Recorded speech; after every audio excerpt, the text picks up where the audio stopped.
¿Qué está pasando en el mundo? Perú se encuentra en crisis. El presidente Pedro Castillo ejecuta golpes de estado, cierra el Congreso y ordena toque de queda por las Fuerzas Armadas. El ejército tomará las calles. Anuncia a los opositores que se está ejecutando un golpe a la democracia. Con esto los ciudadanos se pronuncian en contra y a favor de la decisión de Pedro Castillo. ¿Qué sucederá en Perú? Con esto rompen el orden constitucional y democrático. Han tenido muchos problemas en Congreso y el Ejecutivo. En el transcurso de 6 años han tenido 4 gobiernos por motivos de corrupción o elecciones engañosas en las que no han podido estar de acuerdo y han llevado al país a una crisis política. Tanto el Parlamento como la presidencia, la población peruana ha tenido muchas críticas en una toma de decisiones con respecto a cómo llevan el país. Con esto realizó un golpe de estado el presidente de Perú, Pedro Castillo, y agrava más la crisis política en todo el país. Pero ¿qué sucederá? Estaremos informando. Escuchemos. Para toda la ciudadanía, a favor o en contra, es una decisión que a todos ha cogido realmente sorprendidos por este tipo de decisiones que se han tomado desde el Ejecutivo, rompiendo, si se quiere decir, desde todo punto de vista, el orden constitucional y democrático y convirtiéndose evidentemente en un gobierno de facto, toda vez que la norma constitucional por lo menos establece claramente que ante la negativa de la prerrogativa y de la cuestión de confianza del Parlamento por 2 veces consecutivas, entonces esta se puede dar como decisión recién en ese tipo de circunstancias que el Ejecutivo pueda disolver el Congreso y convocar a una nueva elección, no habiéndose logrado, por supuesto, este tipo de acontecimientos previos. ¿Qué sucede en el Perú? Que en los últimos 6 años el país ha tenido, si no me equivoco, 5 presidentes, 3 parlamentos. ¿Hay una crisis de gobernabilidad en el Perú? Es una crisis política que realmente viene desde el quinquenio anterior, en la cual se ha tomado la confrontación entre el Parlamento y el Ejecutivo como una situación que se ha convertido en una nueva normalidad. Es decir, quienes pierden las elecciones, sea por pocos votos, y cuando más ajustado es el resultado electoral, esta confrontación termina siendo peor. Considerando que somos un país que tenemos 2 vueltas electorales, estamos hablando de que por lo general el Parlamento puede concentrar, como lo fue en el quinquenio anterior, a quien ocupa el segundo lugar en las elecciones presidenciales, la mayor fuerza parlamentaria, y por ende puede este conflicto agravarse de manera constante. En esta nueva elección se ha seguido esta suerte. Recordemos que en el quinquenio anterior incluso hubieron 4 cambios presidenciales. Esta suerte de no diálogo y a través de la intervención de la OEA, que trató de cumplir justo un papel y un rol de sentar a las partes o recomendar a las partes, tanto de gobierno como del Parlamento y la oposición, por o en favor de la gobernabilidad. Sin embargo, sí es cierto que hay una agenda política de oposición que buscaba por todas las formas posibles, desde no reconocer las elecciones presidenciales hasta constantemente coger ciertos argumentos que no necesariamente eran legales para intentar la vacancia del presidente electo democráticamente, Pedro Castillo. Y obviamente, con estas acciones actuales, también termina rompiendo digamos, la institucionalidad democrática, seguramente con argumentos a favor que él esté manejando en la actualidad. Me están informando ahora mismo que se están produciendo ya una serie de renuncias dentro del gabinete del presidente Pedro Castillo. Parece ser que ha renunciado el ministro de Trabajo y el ministro de Economía. Eso se suma a lo que estaba hablando anteriormente con nuestro reportero en Lima, Andy Ortiz, de que había renunciado también el ministro de la Defensa. Hablábamos también de que este anuncio tiene lugar hoy, miércoles, cuando el presidente se enfrentaba a esta tercera moción de vacancia presidencial.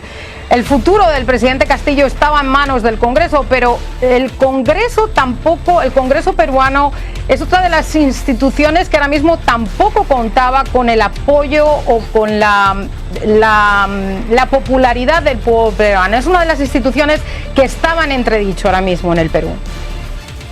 Bueno, en efecto, el Parlamento hasta el mes anterior, en las mediciones de investigaciones de opinión pública que se dieron gozaba de una gran desaprobación, conjuntamente con el del presidente Castillo. Entonces no estamos hablando que el Parlamento en estos momentos, en cuanto a niveles de popularidad, tuviesen un gran apoyo de la ciudadanía.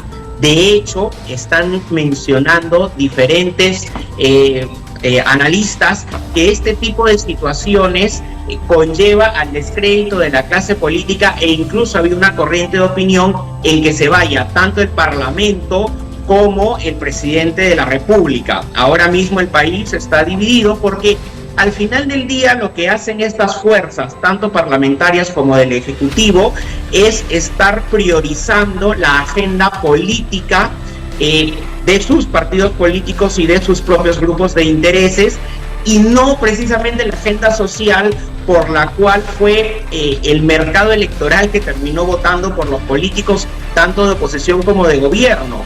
Al no ser priorizados, evidentemente concentran un descontento mayoritario de la población. Incluso el presidente Castillo empezó a subir su popularidad, en efecto, porque este tipo de ataques termina muchas veces también teniendo el efecto contrario, cuando al final los argumentos ya terminan siendo forzosos para buscar sabotear o petardearse los unos a otros. Nos siguen, como decíamos, esta es una noticia en desarrollo. Me están informando ahora también que ha habido otra.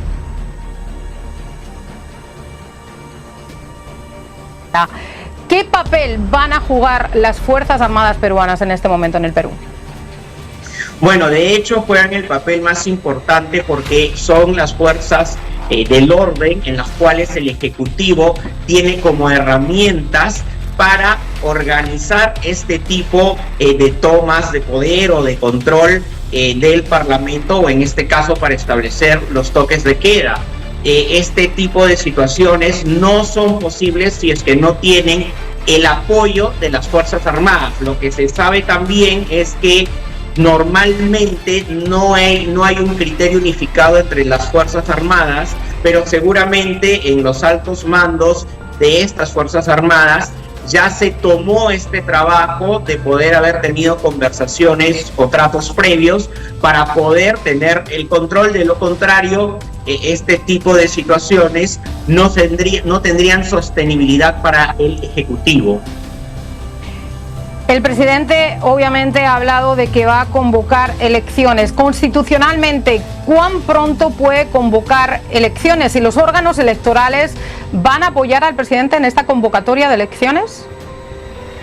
Bueno, definitivamente aquí los órganos electorales lo que hacen es tener algún tipo de interpretación, pero ellos pueden tener muchas interpretaciones, pero finalmente si es el presidente quien termina haciendo esta convocatoria, y si el Tribunal Constitucional no se crea ninguna medida o ninguna amonestación que puedan ellos realizar, entonces sí se puede convocar a las elecciones. Definitivamente esto va a ser una interpretación jurídica que va a dar mucho que hablar, porque va a haber desde las corrientes que interpretan que sí ha habido una negativa reiterada de la cuestión de confianza hacia el presidente. La situación geopolítica en el mundo está muy difícil. Hay una tremenda crisis en el Perú. Golpe de Estado por el presidente Pedro Castillo.